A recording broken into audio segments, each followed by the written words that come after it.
Hi everyone, Ashley here. So for this week's discussion, we were to choose one of the four elements of a comprehensive guidance and counseling program and discuss a little bit about it. So the element that I chose was program components and activities. And basically this element of guidance programs gives counselors a curriculum to follow. That way that students can access throughout their life and school-wide in the classroom, and it kind of grows along with them. It follows a scope and sequence, which is really important um, in regards to making sure that what is being taught and what the students are learning is developmentally appropriate. It also includes individual student planning, which is basically planning, monitoring, and managing the growth of students, and using like creating goals for individual students, as well as sorry, I lost my train of thought. Goals and portfolios to document how students are doing and their growth, and where the areas of concerns are.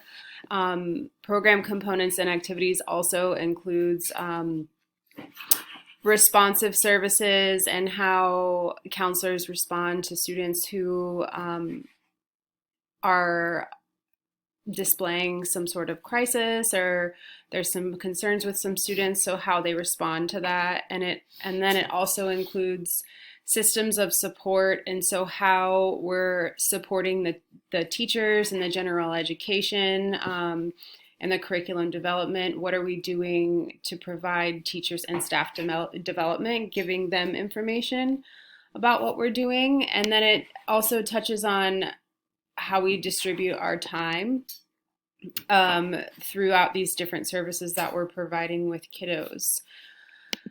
So this program, or this element of a program, is kind of really important because, just as any curriculum is, it kind of guides counselors on what to teach, and maybe not necessarily how to teach it, but why it's important. It provides them with, like I said, that scope and sequence that is developmentally and age appropriate for specific grade levels and areas.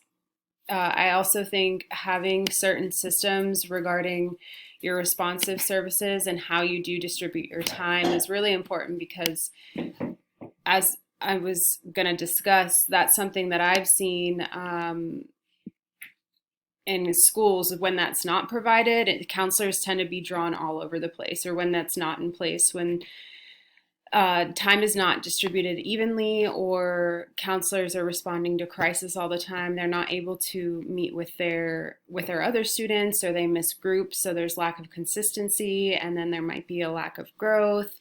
And then parents, obviously there's a concern with them too, and if you're supposed to be meeting with these kids and that's in a plan or in a law, or like, I would say that for me, for special education, because that's where I am. And if I don't meet my minutes, it's against the law. That's what I'm supposed to do. That's a part of my job. So I think it's really important. That's one of the most important parts of it for me, as well as the curriculum. And that's what I've seen, and how the implications it could have on the program. But that's all I have for today. Thanks.